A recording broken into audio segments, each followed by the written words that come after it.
5 September 1906, seorang ilmuwan gantung diri di sebuah hotel. Namanya Ludwig Boltzmann. Ironinya, dia bunuh diri bukan karena masalah pribadi atau masalah ekonomi. Dia bunuh diri karena percaya pada satu konsep yang pada waktu itu tidak diterima kebanyakan ilmuwan, yaitu atom. Ya, atom yang sering kita bicarakan dalam fisika dulu adalah sesuatu yang kontroversial. Bahkan mempercayainya dianggap sama dengan percaya tahayul. Ya karena atom itu tidak bisa dilihat. Ya walaupun hari ini ada mikroskop khusus yang bisa mendeteksi atom, tapi bayangkan hidup 100-200 tahun yang lalu, di mana teknologi belum secanggih sekarang. Ada orang mempercayai atom. Objek yang kecilnya keterlaluan sampai rambut pun harus dibelah 1 juta kali untuk mendapatkan atom. Tentu akan dibilang halu. Itulah yang dialami Ludwig Boltzmann. Boltzmann sangat percaya atom itu ada, sampai dibully oleh ilmuwan lainnya. Keyakinan Boltzmann ini bukan tanpa alasan, karena teori atomnya bisa menjelaskan banyak fenomena, seperti suhu dan tekanan. Sampai Boltzmann menemukan satu rumus yang terkenal sampai sekarang, yaitu rumus entropi. Sayangnya Boltzmann tidak kuat mental menghadapi tantangan ilmuwan lainnya untuk membuktikan atom, sehingga dia depresi dan akhirnya bunuh diri. Di batu nisannya tertulis rumusnya yang terkenal, rumus entropi, di manakah adalah konstanta Boltzmann. Ironinya guys, ketika Boltzmann bunuh diri di tahun 1906, dia tidak sadar bahwa teorinya terbukti benar. Karena sebelum dia meninggal, seorang ilmuwan muda menerbitkan sebuah makalah yang tidak bisa dibantah bahwa atom itu memang nyata. Orang itu adalah Albert Einstein. In fact, he realized that the jiggling of pollen grains in water could settle the raging debate about the reality of atoms forever. Jadi perlu kalian tahu bahwa sebelum Einstein terkenal dengan teori relativitasnya, dia mengawali karirnya dengan membuktikan atom. Dan menariknya, dia bisa membuktikan atom itu nyata tanpa perlu melihatnya. So Einstein was able to take equations from the world of things that we can't see and apply them to things that we can see. Jadi bagaimana Einstein membuktikan sesuatu yang tak terlihat? Tonton video ini sampai habis, kita bahas cerita menarik tentang atom yang mungkin jarang kalian dengar. Karena itu guys, siapkan akalnya dan siapkan imannya karena kita akan masuk pada kajian yang bisa membuat kalian gila.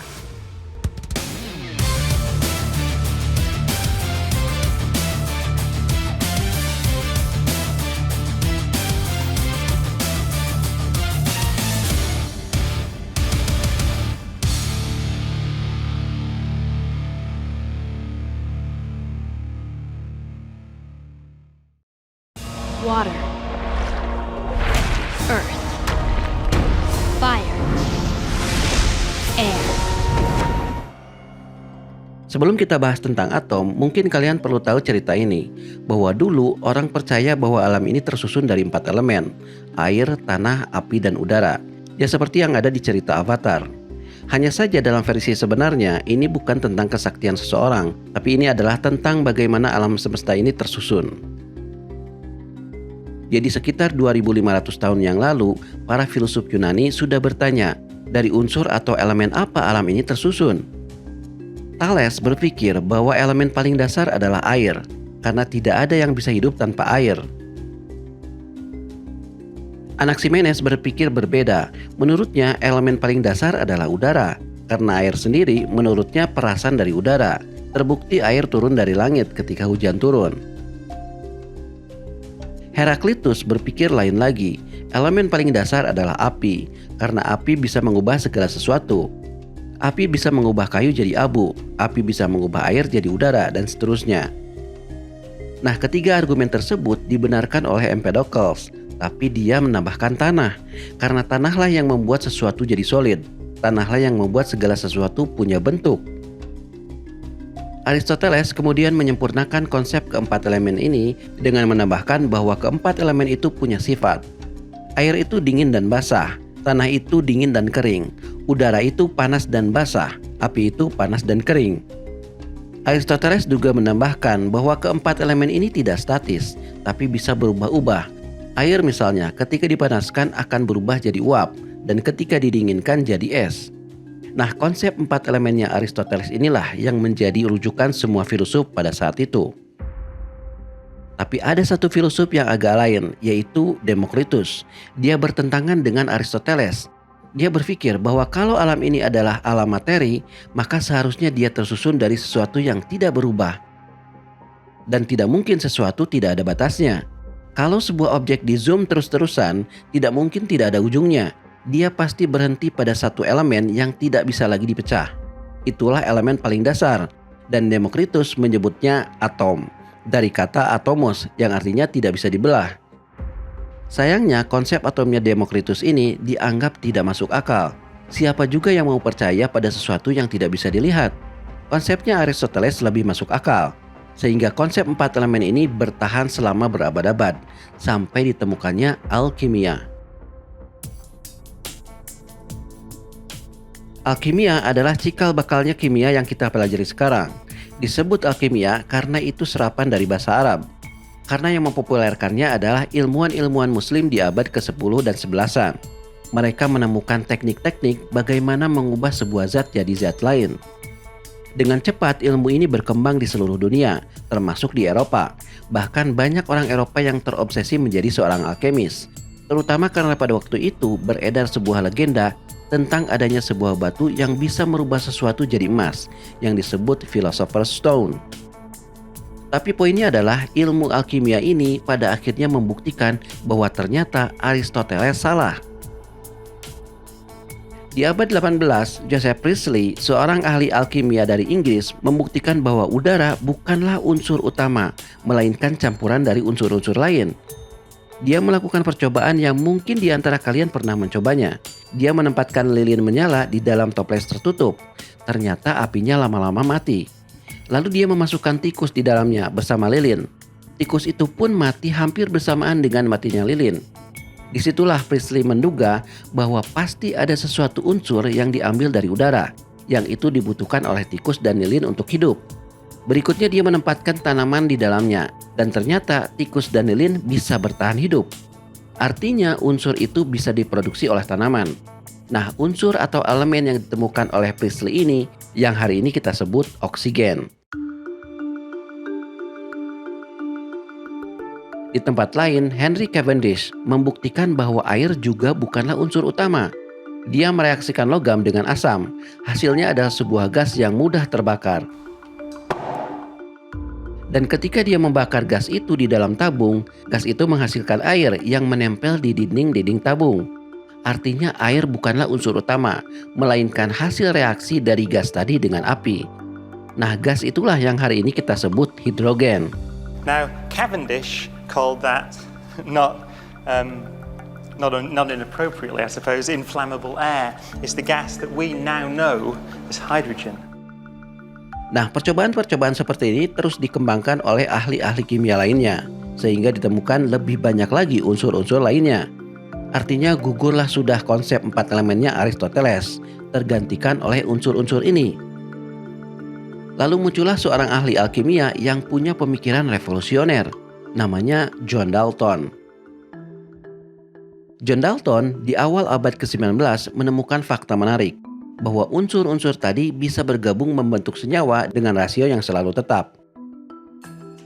Misalnya, air selalu terbentuk dari gas hidrogen dan gas oksigen dengan rasio 2:1.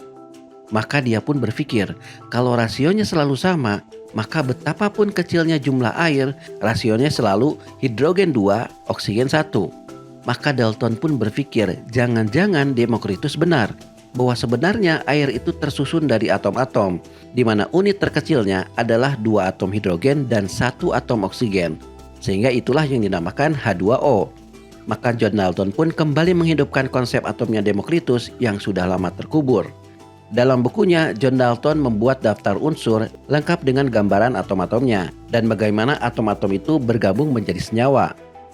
Hanya saja pada saat itu Dalton tidak tahu seperti apa bentuk atom, sehingga dia menggambarnya dalam bentuk bulatan-bulatan kecil yang bervariasi. Variasi itu untuk membedakan atom dari unsur yang satu dengan atom dari unsur yang lain. Walaupun atomnya Dalton bisa dibilang masih primitif, tapi setidaknya dialah yang pertama mempelopori teori atom. Dan sejak saat itu perdebatan tentang atom pun dimulai. Apakah atom itu nyata atau tidak? Nah, untuk menjawab apakah atom itu nyata atau tidak, kita harus membahas satu persoalan penting dalam fisika, yaitu energi. Tentu kalian pernah mendengar hukum kekekalan energi, yaitu energi tidak dapat diciptakan dan energi tidak dapat dimusnahkan, tapi energi bisa diubah ke bentuk lain. Contohnya panas. Panas adalah salah satu bentuk energi dan bisa diubah menjadi energi lain, yaitu gerak. Itu yang terjadi pada mesin uap. Mesin uap mengubah panas jadi gerak.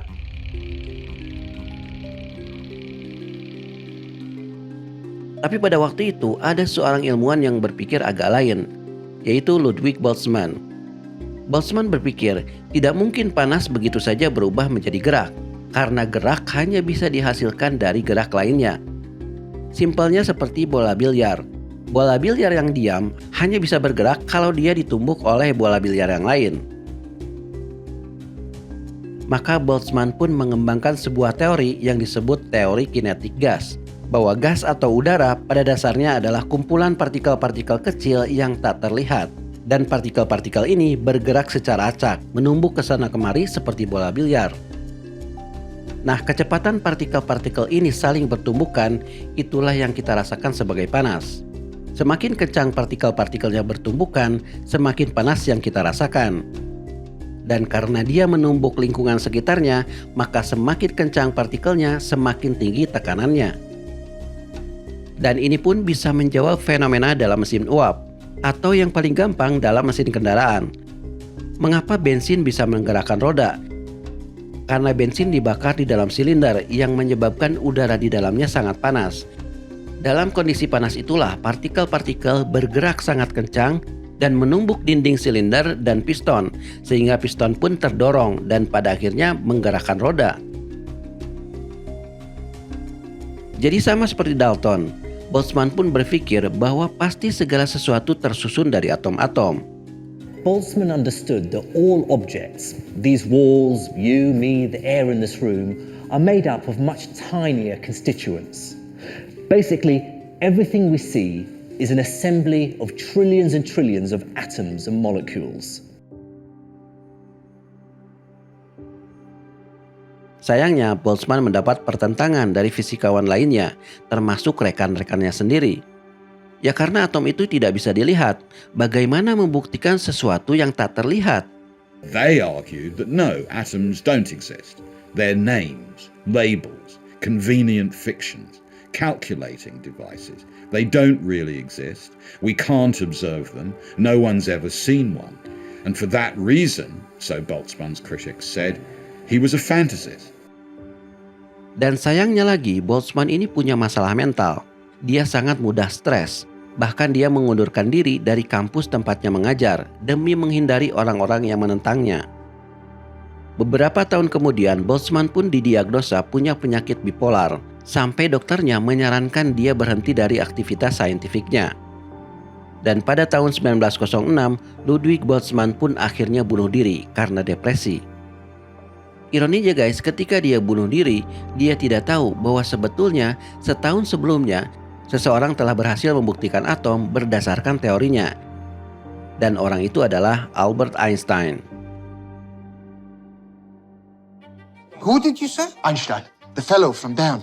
I don't recall any Einstein. He's not a professor, he's a patent clerk. Patent clerk?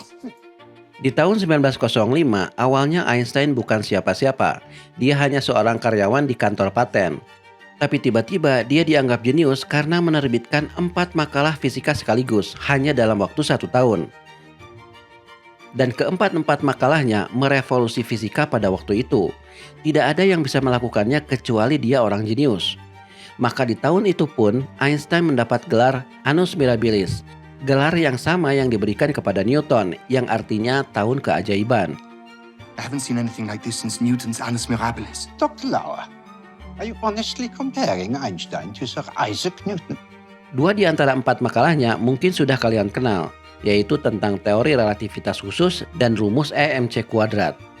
Tapi ada satu makalahnya yang jarang dikenal, yaitu tentang Brownian motion. Brownian motion inilah yang membuktikan bahwa atom itu ada. Apa itu Brownian motion? Brownian motion adalah gerak acak benda kecil di dalam air. Fenomena ini ditemukan pertama kali oleh Robert Brown di tahun 1827. Robert Brown bukan orang fisika, dia ahli tanaman. Ketika dia menaburkan serbuk sari di atas air dan memperhatikannya menggunakan mikroskop, dia melihat sesuatu yang aneh. Butiran serbuk sari itu bergerak-gerak seolah-olah mereka hidup. Awalnya dia mengira serbuk sari itu memang hidup, tapi setelah diperhatikan, makhluk hidup tidak bergerak seperti itu. Pasti ada sebab lain yang menyebabkannya bergerak. Nah, fenomena aneh ini tidak bisa terjawab selama 80 tahun sampai Einstein membuat makalah ini. Menurut Einstein dalam makalahnya, Brownian motion tidak mungkin terjadi kecuali air itu sendiri adalah partikel-partikel yang lebih kecil dari butiran serbuk sari. Analoginya seperti dalam model berikut.